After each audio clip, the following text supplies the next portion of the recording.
I'm all about the good vibes, the good vibes. We bout to have a good time, a good time. Leave my problems all behind, all behind. We living out the good life, yeah. I ain't gotta worry about a thing. Oh no. Had some obstacles I overcame. Oh yeah. You don't have to ever be the same. Oh Lord. Cause when we change the mind, we change the game. Coming through clutch. Coming through clutch. Coming through clutch. Yo, what's going on, everybody? It's your boy Kenny Clutch with another episode on the Clutchvision podcast. We got a special guest in the building tonight for episode number 22. We have a dear friend of mine, one of my best friends, a brother from another mother. I can't say enough about this guy, freakish athlete, father, you name it, he does it. Mr. James Townsend. What's going on, bro? Was good. Thank you for having me, fam. Yo, man, thank you for coming on, man. So what has been going on with you and the family? We was talking a little bit off air, so just enlighten the people a little bit how everything is going on your side of the world. Man, it's going good. We managing. Just trying to just trying to maintain. With this whole quarantine thing and everything. But Right. it's going good. Wife is still working. I had to shut the doors on my gym, but the blessed thing about it is I was able to lend out probably 75 to 80% of my equipment to all my athletes. Wow. To my gym, so they could go ahead and keep their sanity and fitness up and everything. And then I'm homeschooling the girls now because there's no school, and just trying to keep them active and it's tough when you got little ones and they bouncing off the walls, and you never know how much energy they have until when they're not in school. Yeah, man. Yeah, sure. So but we're maintaining. God is good. That's what's up, man. Yeah. I definitely know how you feel, man, because we homeschooling as well too.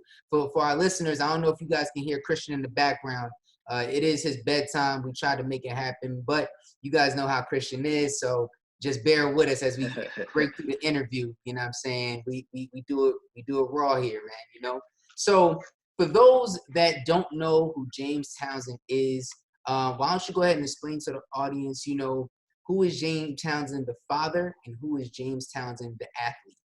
Well, James Townsend the father, as you know, me and Kenny, we known each other since '99, and freshman year of high school, and going into our senior year, I got a girl pregnant, and 17, 18. So I had my oldest when I was 17, 18 years old, and then that's when really the whole fatherhood of James Townsend happened to be, because not only me being a young father, I was dealing with racism, because I happened to get a white girl pregnant in a Catholic school, black guy, Catholic school, getting a white girl pregnant. And, the doom from there. Yeah, and not too many people are fond of that, and by us being 17, 18, we nobody's really speaking the truth to us about the whole black and white situation. Right. And even when I was going through that, I still didn't understand it. So even though I'm still going through it now, 17, 18 years, by me not being able to have a father figure or a male figure in my life, by me having a younger daughter at that age, I wanted to step up and be like, you know what, I didn't have this dominant male figure in my life. Right. Regardless if I have all these scouts for football or track looking at me, I'm going to be a father come first. Right. And dealing with adversity of the girl that I had got pregnant, stricting and taking away me being a father to my oldest daughter. That's what led me to be the father that I am now. Wow. So So I'm thankful for it. When you know how it is. Right. Absolutely. All and everything, but it made me a better man, better husband, and a better father. Yeah, man. And I remember those times too. I mean, I remember '99, like we was in Mr. Gould class. help me with your tie. Yeah, yeah. That's how, You know what I for mean? those that don't, like, that's how we met. We met with I was helping James with his tie and everything, and then we just clicked from there. And seeing here, he got a girl pregnant, and became a father. And through it all, he's had so many different obstacles. Even before that, like, you guys came from the Bronx, right? From Right, New right, York. Then you right. moved down to Jersey, and and then you took on sports as Mhm. I would assume like that was kind of like your outlet for not having that father figure in your life. So talk a little bit about No, I how you mean, to, with every kid that come from the hood, I right, mean, I'm originally from Bronx, New York, 168th Street, Webster Ave, South Bronx. But every kid that come from the hood, there's only three ways out: right, death, jail, or sports. right, Whether it's basketball or football. Wasn't no baseball because nobody's playing baseball in the projects. right, You know what I mean? But I have two older brothers who had aspiring um, athleticism through high school stuff and play a little bit of college. But I was the only one out of all my siblings, two older brothers and two older sisters, that really had the inspiring performance or attributes to actually make it to the big time D1 and into the NFL. But mhm, I mean, when you're a young kid, it's fun. right, You know, sports is fun. Playing little league football, being a man is fun. Going mhm, into high school is fun until real life hits you. mhm, Until, mhm, until real life, when I went ahead and have, have have my oldest daughter. You know what I mean? right, Nobody really sat me down and structured out and said, "Hey, look, this is what's going to happen. You become this type of athlete or whatever. Girls going to be thrown at you because you're this type of athlete. Your stature, the mhm, way you look, right, your body and everything. Girls going to come at you." Nobody really sat me down and said, "Hey, look, you need to, look at it like this. Focus on this. Keep your head straight. Focus on your grades. You know how we right, were in school. right, Focus on grades. Go to school. This and that." Those girls would come. They mhm, would kind of say that. They would just say, "All right, girls would come. Just focus." But they didn't really emphasize on what that meant. right, right. So You know what what do I you mean? say? So what do you say to that athlete today, right now? That's that 17, 18-year-old kid that's getting ready for D1 ball, whatever they're going, what do you say to that kid right now? What advice would you give them? Well, first it comes down to who's at home. Hmm. You know what I mean? Who's at Right. home? How's that relationship is right there. You Hmm. know what I mean? Coming up, it was just me and my mom, and me being the youngest, I was the mama's boy. Hmm. But my mom, most moms can't raise a boy into a man. You know what Right. I mean? And tell them. They'll just say, "Hey, stay away from them girls or whatever." But Mhm. as a young male, you need that dominant male figure in your life. Right. You know what I mean? But Right. but even if you don't have them, and there's somebody on the outside like me, coming to these young athletes saying like, "Hey, look, I know it's fun.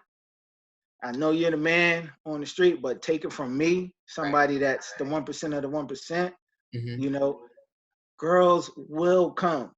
Right. You know what I mean? They will come. Focus on what you can do for you. Right. You know what I mean? Get what you can for yourself, and then you can set yourself up Hmm. because you're the one that's out on the field. You're the one that's out on the track. You're the one that's out on the court doing this. You're not doing it for anybody else. Right. You know what I Right. mean? The pressures of being an athlete comes from all angles: moms, dads, brothers, sisters, girls. Girl number one, girl number two, girl number three. Being this athlete. Holding up this persona and everything. That all comes. Those are those pressures. Right. But you got to hone in on what you're doing for Kenneth Thomas. You know what I Right. mean? What you're doing for you. So then it could be set up in the future for, your future wife and your kids and everything, but you got to take care of you first. And Right. and unfortunately, nobody told me that. Yeah. I mean, it's crazy because, to your point, it's like we live in a fast world, and Right. everybody wants everything like super, super quick. Even if you look on social media, Snapchat, Instagram, TikTok, like those words there just sound very, very quick. Right. And, and people want, fast money. They want girls now. They want to do everything like now, now, now. And they don't want to hone. I'm not going to say everybody. I'm just speaking from in generalities or whatever. Where there are a lot of people that they just want to grab everything. What's in front of them right now. They don't want to take their time and put in the work. Right. And I guess like as life went on, you learned how to take your time. With certain things, and it's made you the man that you are today. Made you the father that you are today. Over time, you've learned how to change the way that you are as a person from a boy into a man. Who were some of the figures in your life once you left high school, once you got to college? Were there any other male figures in your life that helped you along the way? I would kind of have to say, my oldest brother, Mhm. Louis Bird. My other older brother, he was locked away for 8 years. From you know, from something that happened with him. But yeah, I had to say my oldest brother because he uh he painted a picture of what it was for me. Still graduate, still go on to college, still pursue what was for him. And then even though he had a kid while he was in college, what his wife now was his girl since they were in middle school. Right. You know what I mean? So that comes one in a million. You know what I Yeah. mean? But Right. he still painted that picture and tried to be the role model in my life as much as he can. Right. But really, it came down to my wife, man. Just basically setting the picture and setting the tone of what it is to be successful in life. Mm. From having a bank account, from having a credit card, from Mm. having a debit card, from having good credit, from what I mean, like even going from high school to college to a brief stint with the Chicago Bears and coming home and we were hanging out for a year and a half and doing all this, like still didn't know how to none of that talk of having a credit card, of knowing that by having a credit card and using a credit card and paying off the credit card will build your credit. Like nobody told me that. Wow. Having a bank account, nobody told me that. You know Right. what I mean? Like we met when I was 25, 26. Uh-huh. But to be that old and that far behind just made me really like look at life totally different of who I am as a man. It made me go back and look at like, damn, like, you know, moms didn't tell me this. This Mm. person didn't tell me that. It built a whole bunch of resentment Right. for a while, coming up because I felt like I was far behind. Right. Right. But not knowing that God would set me up for something greater. Mm. You know? It's funny you say that because I say this quote all the time. Bill Gates said, "If you're born poor, that's not your fault. But if you die poor, that is your fault." Mm-hmm. Mm-hmm. So it's like basically, you know, seeking the knowledge, and it doesn't even necessarily have to deal with money per se. It could it could be with your mind. If you're born with a poor mind, that's not your fault. But if you die with a poor mind, that is your fault. Now, you just mentioned that your wife was the one that helped you and shown you these things and a different side of life. So talk about the husband that James Townsend is, and how you and your wife met, and what was that scenario like? Well, it was, I mean, you know, I had my fun while I was coming up, and I mean, Right, right, yeah, but being being that I always was I felt like I always was chasing love, right. and I was chasing love because I was missing that father figure that was Mm. in my life. You know Mhm. what I mean? And I was missing that love that I felt personally that I wasn't getting at home because my mom had to work 2 or 3 jobs. You know, my mom had to have her fun. You know, had to explore her dating life. Right. You know, my brothers were out and about. Sisters wasn't there, so it was just me at home. Mm. So when I didn't have that structure, I thought, you know, by me looking for love was to be uh, a gigolo, basically. Right. You know, just Right. Right. being around with a whole bunch of different girls. You know what I mean? And even when I was in relationships with, you know, with Michelle or with Juice or whoever, you Mhm. know, I thought it was love and I was looking for something, but it wasn't that. Right. You know what I mean? So basically it was like, you know, I was looking for something to hold on for somebody to want to comfort me and for somebody that I could share myself with, because I needed to give this love out to this young girl Mm. who was my daughter that I had, Mm. that I was trying to be. So when I had her, my life just it flipped. Mm. You know what I mean? It flipped because I was like, all right, I'm 17, 18. I'm definitely not going to be like Jimmy. Definitely not going to be like my father. Definitely going to be there. No matter what, if I'm 17 or 18, if I'm man enough to lay down and have sex with a girl unprotected, I'm man enough to be there and take care of this girl. Regardless if I'm going in to play D1 ball. I'm still Right. man enough to be there and try to be there. Right. Right. You know what I'm saying? Yeah. So when I was battling that, you know, I still was trying to look for some comfort from you know, from doing my thing and from being with whoever, but it still didn't fill that void of me not being able to be that father to Jazz. Right. You know what I mean? And then, you know, I mean, you know how you know what it was from 2008 to 2010, like, Yeah. you know, that it was missing. You know what I mean? Yeah. Not only was I not playing ball anymore, and I was still trying to find my identity with that. Right. I felt like I was done with that. I felt like I was done trying to find who James Townsend was, the athlete. Right. I Right. wanted to be James Townsend, the father, Mm. because I was holding on to that promise that I made to myself when I was at 17, 18 years old, that I Mm. would never be like my dad, that I would be there. Wow. You know what I mean? Even though I had to battle through, you know, adversities with racism and bigotry and all that, I still kept that promise. Right. You know what I Right. mean? I still That's kept that deep. promise. Yeah. So, and that actually led into my next question. You know, what was life like when you were done with football? Well, it was, you know, it led like where I was going. So it led into you know, when that year and a half of me being home after, you know, walking away from the Chicago Bears, because I knew if I wanted to play at this elite level, I needed to be focused 100%.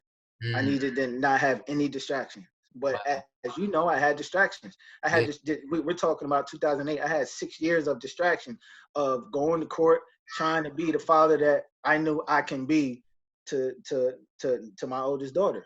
Right. But that was being taken from me. So having that and knowing that a 6-year-old at the time was not having her father in her life, and that bigotry was playing and racism was playing a big role in it, it was killing me on the inside Mm. of my heart and my mind. Mm. So I couldn't be the 100% James Harden athlete that I knew I can be for the Chicago Bears. Wow. So I went ahead and walked away and turned down a $435,000 scholarship. I mean, check Contract. Yeah. contract. You know what I mean? Wow. To come home and better myself. And Mm. I knew that was just nobody but God, because even still to this day, I'm like, wow, I really walked away. But I know why Right. you know, Right. I know why I walked away, because Right. it led me to my wife. There you go. You know what I mean? Here it is, here a year and a half later, a girl who I only said one word to in college in 2003. We hung around the same friends, but we never talked. Mm. You know, we connected on Facebook in '09. Still didn't talk. Come 2010, she has a dream about me that we were together, in love, all about each other, planning our future, planning our wedding and everything. And she wakes up and she felt as if that I should have been there. Wow. So the dream was on her mind, and then she was like, all right, let me look this dude up or whatever. It was my birthday that day. So she went ahead and wrote me a message saying, hey, happy birthday, wishing you many more, but get this.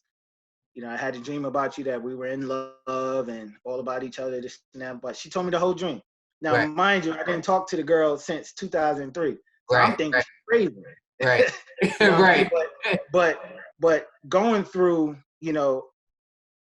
she was coming out of a bad relationship, and I was coming out of a bad relationship. Mm-hmm. And she was like, you know what? I'm not going to look for anybody. I'm just going to let it happen. And as I was saying the same thing too. Like, you know what? I'm just going to do my thing. I'm not even going to look for it. Right. I answered her back and was like, wow, I could be creeped out, but I'm not. Right. And that's how God planted the seed. And and then you just went ahead and you took that leap of faith. You go to LA. Yeah. And never came back. Never came back. Wow. Never came back. I mean, that's only God, you know what I mean? Only. I booked the one way.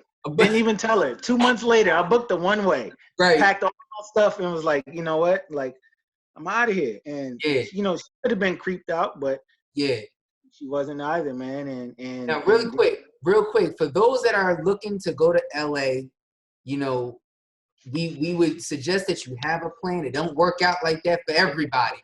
It worked out for a select few people, like my man Jim, you know what I'm saying? But it like, have a plan in place. People think like you can just go to LA and boom. And it just happened, what I'm saying? It wasn't like that for you. Right. And to get into your question, it was like, even that year and a half when you and I were hanging out, it was like that was dark, man. Like even when I still think about it, I'm like, damn, that was a dark year and a half for me because I came back home. It was like a movie. Like I came back home and hearing everybody saying you do not belong here. You don't belong here. Yeah. You don't belong here. But everybody saw me as an athlete. They didn't see me as a father, as me wanting to be a father. They didn't see me as the guy that wanted to better himself. Everybody just saw the big signs. Right. So all those people that saw the big signs, the big dollar signs and everything, they added to my pressure. You know what I mean? They added to the pressure of me playing ball for them. So like I alluded to earlier, it was fun, right? And got to high school and everything, and then I had my daughter. That's when it stopped becoming fun because, it's a trip because it was like I was watching that show All American. Yeah. It's on the CW, and I swear to God that's half of that story or 75% of that story is like my life. Right. Like like when I went through high school and everything, what we went through high school, you know what I mean? And it's like it was one point in that show where the kid had got the girl pregnant, and she wanted him to come to her appointment. Right. The mom walked in with him. Right. Walked in with him, was like, and he was like, "Mom, I got this from here, but can you wait?" And she was like, "Yeah, honey, sure, I will wait." Like, I didn't get that. Wow. You know what I mean? And to be real, it brought me to tears yesterday just watching it because I still hold on to that. I still hold on to that. That like, if the reason why I hold on to it because I'm a father and I approach things differently with my kids. Right. Regardless, if my kids would come to me and say, Dad, I'm pregnant, whatever, this and that. I have 3 girls, minus my oldest daughter and my 2 youngest.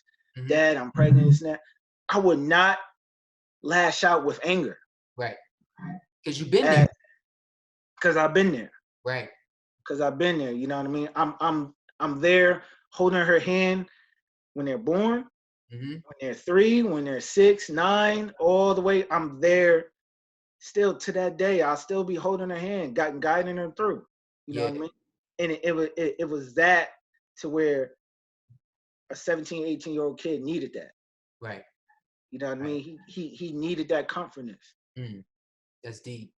You That's know deep. what I mean? And to see that on television, it was like, dang, if I would have got that, would it had changed my course of action going forward? Right. Probably not. Right. I mean, probably not. But it just when I look back on it, I'm like, wow, like, you know, that's what I didn't get. That added on to the pressure, Right. you know, Right. because Not having that. right, Yeah. by that happening, and only them, meaning my mom and the I hate saying this word, but you know Right. my dad that came back into the picture when I Right. was 16 and tried to take over, and then that's where our relationship just split. Yeah. But I remember that. yeah, but you know, it's their eyes were on the big picture, Right. the dollar signs, Dollar signs. Right. not knowing that like, hey, like we have a son that wants to stand up and be there, Right. you know. You But don't find that. You don't find that too often where you actually have, a man that young wanting to be there. You know what I'm saying? Like, you don't find it too often that, there are those guys, because some guys are just like, yo, like, oh snap, I got a girl pregnant, or she ain't mine, like I don't know nothing about that. Just like in All American, you had the one scene with the dude who was not there for yeah, you know yeah, what I'm saying? Like, you got those dudes that's like that. Like, I don't know what you're talking about. mm-hmm. You know what I'm saying? So for that man right now, because I guarantee that somebody is listening and they can relate to your story. What do you say to that person that's thinking about walking away, that did what they did, you know what I'm saying, but they thinking about walking away? What do you say to that man or woman? Say it's bigger than you. You know Yeah. what I mean? It's life is bigger than you because, you know, you in life it's like it's not just about you, but when you get older, like I alluded to before, like you we do things to set up our future. Right. So at that time, yes, you have to think for yourself because those pressures from the outside will come in Right. and will try to knock you off a course. Right. You know what I mean? But when you are firm in your foundation and you build it, but then you could let your foundation flourish and let other people see Right. of who Kenneth Thomas is or who James Townsend is, Right. right? To Right. inspire them, to empower them. Mm. You know, because at some point, like those that grow up with a mom and dad throughout all their life, whatever, you got to look back at that. You got to look back at your past successes. I would say look back at your past successes, Mm. right? So if you're looking to walk away, all right, is your mom and dad together? Right. Yeah. So those are your role models right there because it started at home. Right. The foundation is so The important. foundation is there, right? I didn't have that foundation, Right. but I knew by me not having a father in my life, I knew how that impacted my heart and my mind. And you wanted to make the change. Now I wanted to make the change. Yeah. Right. See, yeah. So you gotta be willing to do what's unpopular. Mm-hmm. Right. Right. Right. You gotta be the one, that's standing on top of the mountain, that's seeing the over that's seeing the skies, that's seeing the overview on top of the mountain, because you want to go where it's not popular at because it's not too many people there. Exactly. Yeah. You know And, what I and mean? it's like you being, a trendsetter. Now, Right. you're talking about being unpopular. Your daughter, which your middle daughter, which is she's 6 now, right? Yeah. 6. And you guys have a gym out there in Iowa, Mm-hmm. The Brave One Gym. Make sure you guys check it out, the Brave One Gym. Make sure y'all go ahead and check that out. We'll make sure we have the website in the description below, so you guys can go ahead and get y'all workouts on and train with the Brave One Gym. But she's doing CrossFit as well, correct? Right. So right? how does she get into that? Well, she's well, with everything that I have been through with my oldest daughter, Right. I even said to you, the next girl Yeah. I get, the next girl I get pregnant will be Right. by somebody that I marry, because I am Right. not going through this BS all over Nope. again. Nope. All over again, and just by uh God bringing me and my wife together, Mhm. because when we got together, she was Catholic, Mhm. and my mom, she always preached the word to me. I knew Jesus was there. It was Yeah. just that I had to find him for myself, Yes. and so when we came out to LA together, we met this guy. He was like, "Are y'all together?" And I was like, "Yeah." He was like, "Get Jesus in your life." Mhm. I was like, "Oh, okay." I was like, "Okay, yeah." Then he invited us to his church, Mhm. and we were living in downtown LA at the time. We go to his church, and the sermon is on Ephesians 5:21-33. Mhm. The whole sermon, we was like, "God, we hear you, we hear you." And Yeah. it was right then and there, we made a promise to put God not only in the center of our individual lives, but our marriage, Wow. our relationship at the time, Yeah. boyfriend and girlfriend. And then 7 months later, we get engaged, and then a year later, we get married. Right. But when she got pregnant with P, it was like the story of Job. You know what I mean? He lost, his kids, but God blessed him back Right. with more. Mhm. Right. I lost, not lost, like my daughter's still alive, but I wasn't able to be a father to her. Her. Yeah. But God knew in my heart how much that hurt me, how much I wanted to be a father, how much I needed to be a father. Mhm. He blessed me with P, and so when P was born, it was like, me being a gym owner, it was like I needed her to be by my side, because it was, and I could say it was fear too, because of what happened with my oldest daughter, by the court system being against me, by her mother keeping her away from me, and dictating our visits and everything. Like, it was Mm. like, I was afraid that even when she wasn't by my side, I needed to know where she was at, Right. because of my past experience. Right. And so by me being a gym owner this whole time, when she was 2 months and allowed to come out, instead of paying 2,500 every month for daycare in LA, she was Mhm. with me That's right. every day. That's She was, right. yeah, she was with me every single Yeah. day, Yeah. except for on Sundays. Right. Went to it to where we stayed at home, but she's with me every single day. While my wife go off to work, she's with me every single day in the gym. Mm. And she just grew up in the gym, and literally was watching. She started crawling at 3 months, walking at 7. Mm. So she's not your normal child. Right. And then one day when she was 10 months, she went to go pick up a 2.5 pound dumbbell and started doing dumbbell snatches with it. Like, I Months. never showed her that. Wow. So that, just me being an athlete, that just showed me that, like, wow, like, she's watching. Yeah. So let me see you do this. Let me see you do that. Let me Mhm. see if you could do this. Let me see how long you can hang. And then it just blew up into How into hyped was you when you seen her pick up the dumbbell? Oh no, I was like, oh, okay, like, Right. good, Right. good job, like, yeah, like, all Yeah. right, 1, 2, 3, like, didn't think none of them. So I was like, all right, let me see you jump. And normally they say, kids can't jump off 2 feet until they're like 2. Here she is, 10 months, jumping onto a 45-pound plate.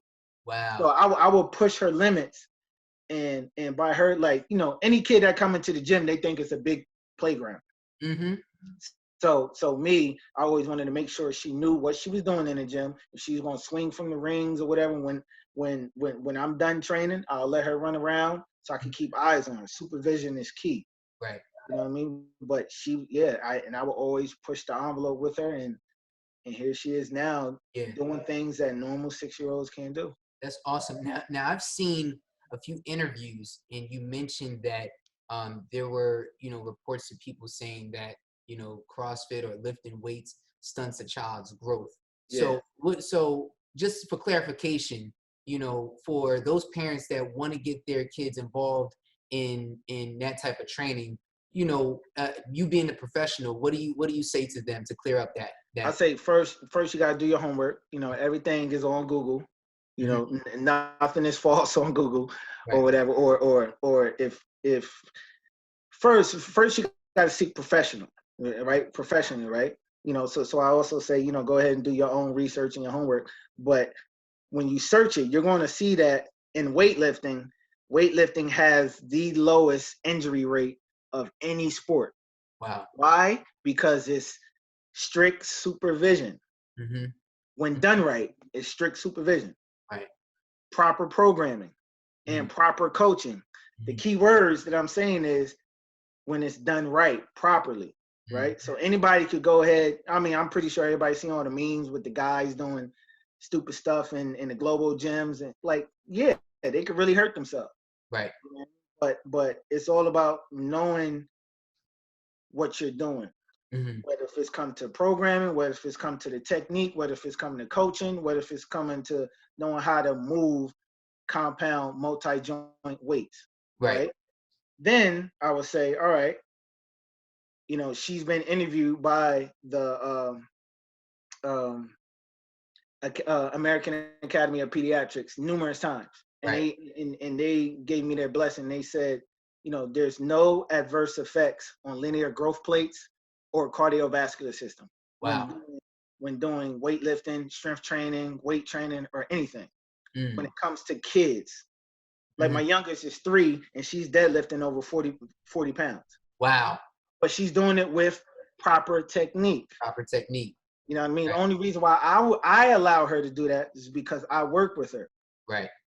I work with her. And it starts at, can a kid understand what I'm showing them, what I'm teaching them, and can they relay that over into the movement?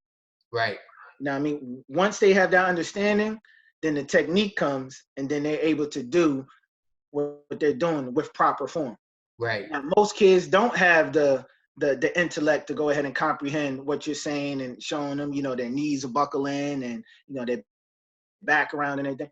Those kids shouldn't even touch weight. They should use a PVC pipe or a broom, and do minor, small movements to help build their foundation. Right. But it comes more teaching, more verbal than it does actually performing the movement. Right. Right. But for anybody to say that, it stunts their growth, because there's a lot of people that's saying that, and there's no proven evidence out there. You can't find anything out there that'll say that it stunts a child's growth. The only thing that stunts a child's growth is nutrition. And that's common sense. Right. Right. Of course. But if you're doing it wrong, and a person is out there going ahead and load up a 200-pound bar and telling their 5-year-old to go ahead and back squat, then yeah, you're asking for a kid to go ahead and break their growth plate. But it has to be drastic. Right. You know what I mean? It has to be drastic. So when people go ahead and comment and say stuff, I'm like, yo, you'll be quick to go ahead and sign your kid up for football, for peewee, and you see the studies on the injuries of headaches and knees and shoulders and elbows and all. Like, come on. Yeah. And exactly. to this day, I'll be like, yo, I regret playing ball. Wow. I regret playing. I've been taking ibuprofen every day since 2003, bro. Really? To prevent migraines from coming on. Wow. That's crazy. And it's crazy. That's right? great. Every day? Every day, bro. To prevent migraines from coming on. Wow. Because of the hits. It has to be. Yeah. It has. My short-term memory is crazy. Like, I'll meet somebody, they be like, hey, my name is Larry. Oh, what's up, man? How you doing? 30 seconds later, Amy, hey, meet my wife. This is Amy, and I'll allow him to say his name. Right. Larry. I'm like, all right, yeah, he's Larry. Right. Not trying, like, you trying to play yourself. Like, you like, oh, wait. Yeah. Hey, yo, that's crazy, yo. Yeah. So imagine how many other athletes are in your same position, man. So something's got to change with that. Right, exactly, man. And it's just, it's all about when you do something right, you want to get the results. But when you don't do anything right, stuff is going to, it's just common sense. But yeah, parents want to go ahead and, have their kids go ahead and do weight training. I would say first seek out, your own information, do your homework, and then go ahead and seek a professional, and any kid can do it. You know what I mean? Any kid could do it. Now I'm not saying that any kid could go ahead and do what my daughter is doing, you know, because we're all genetically engineered different. Right. You know what I mean? That's just given. Like some kids are naturally talented, God-given talent than others. Right. Some And then have to work hard. your daughters, they have fun doing it. They have fun doing it. You know what I'm saying? And yeah. It's like because some parents actually force their kid to do something that they probably don't even want to do because it's not fun to them. Right, right. My thing is 3 things I tell my girls: brave, strong, and confident. Mm-hmm. They can be brave in the gym. They can be brave when they're out on the playground. They can be brave when they're doing their schoolwork. They can be brave when they're in the classroom. You know, brave in anything, man, because when you're brave and you're strong and you're confident, that could go in anything. Right. I mean, anything. You know, be brave when you're out doing ballet. Be brave when you're playing the piano. Be brave when you got to do a book report and you got to read it in front of your classmates. Right. You know what I mean? It's just all about empowerment. I need my girls to be strong and be empowered. So when they hear this every day, mm-hmm. and they grow up and be out on their own, it's already cemented in their foundation. Right. It's like what I talk about all the time. Like I'll go to a school and do an assembly, and in my talk, it's all about setting the atmosphere. What you're doing with your children is you're setting the atmosphere for success.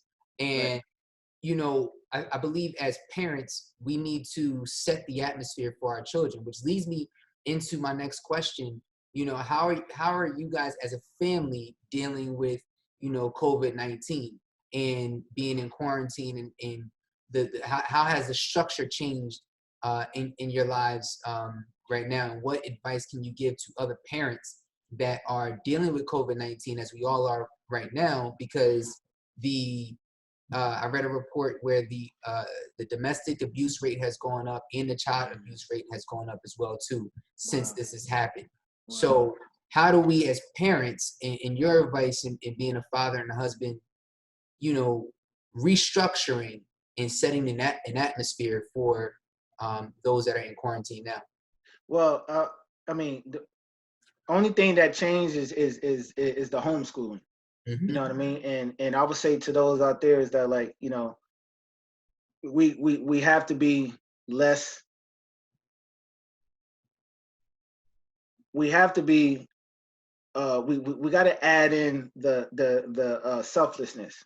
Mm. I mean, we're so used to going out, doing our jobs, dropping our kids off at school, having other people's go ahead and teach our kids, and we depend on them so much. You know what I mean? So normally, you know, we go to work, we drop our kids off at school, we pick them up.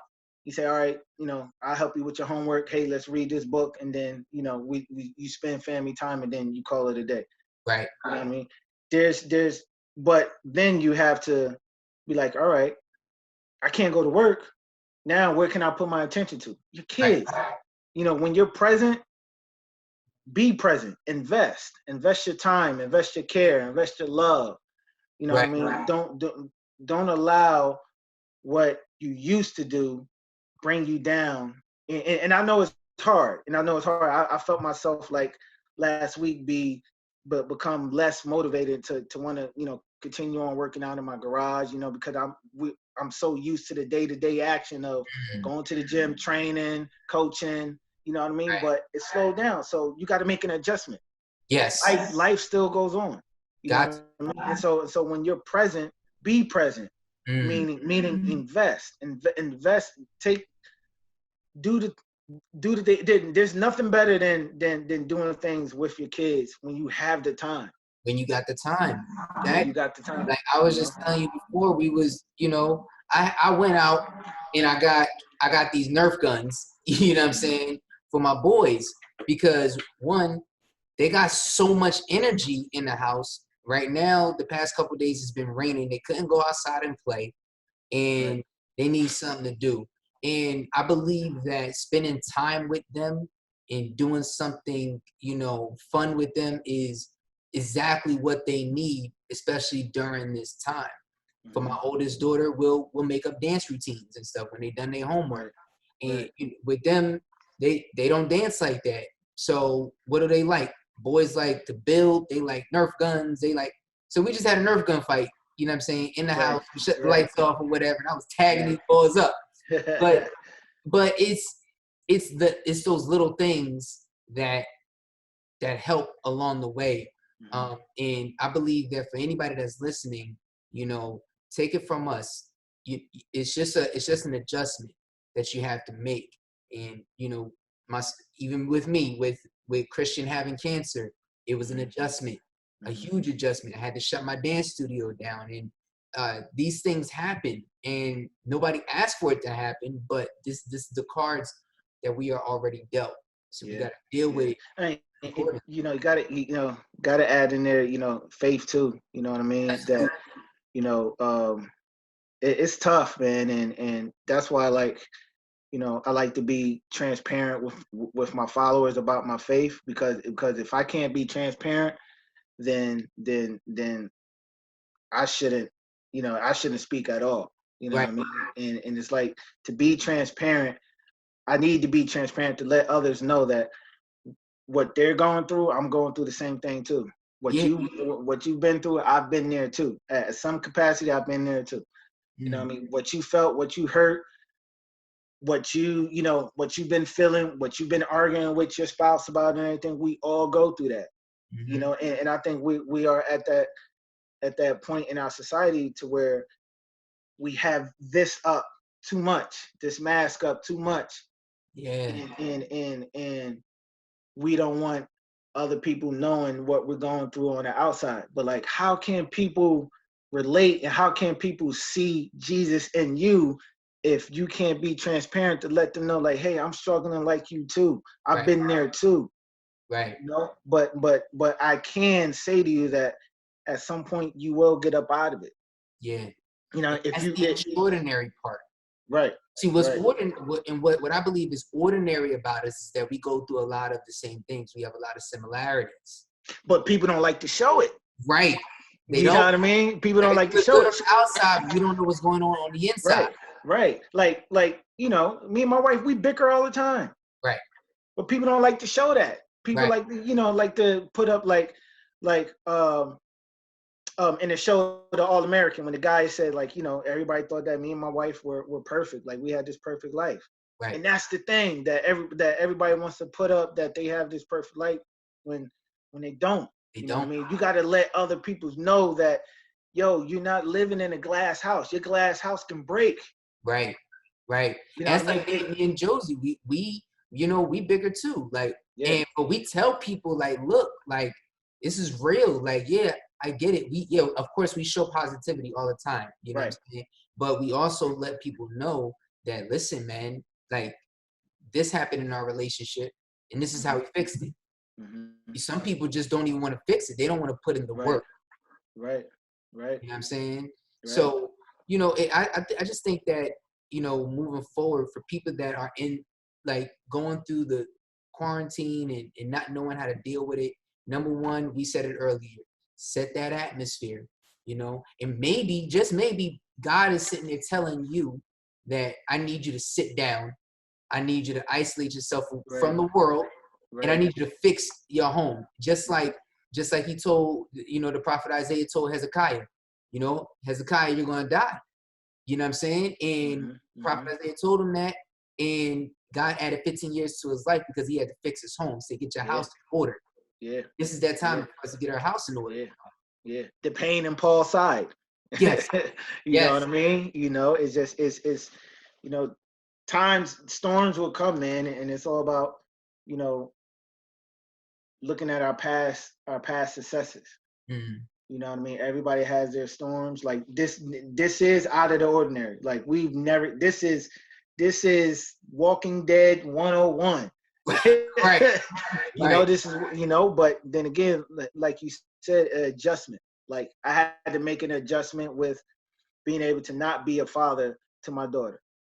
Even though it took time, it took, almost 13 years, but it still was an adjustment. Right.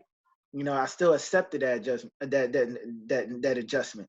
Right. And we all got, it's okay. It's okay to call an audible. You know, it's okay. It's not saying that you can forget about what's going on or whatever. No, it's like what you need to do for your sanity. You know what I mean? What you need to do. So what I'm doing is I'm doing a Bible recap with Terry Lee Cobble on YouVersion. You know, I'm going through. I'm digging in to see God's true personality. Right. You know, I'm digging in to see what our ancestors' true personality is about. Wow. You know, and I'm finding out that, like, you know, what people are bickering about now with this quarantine, the Israelites were bickering about it to Moses. Right. But yeah. So it's no different. Right. You know what I mean? It's no different. It's like, you know, you forget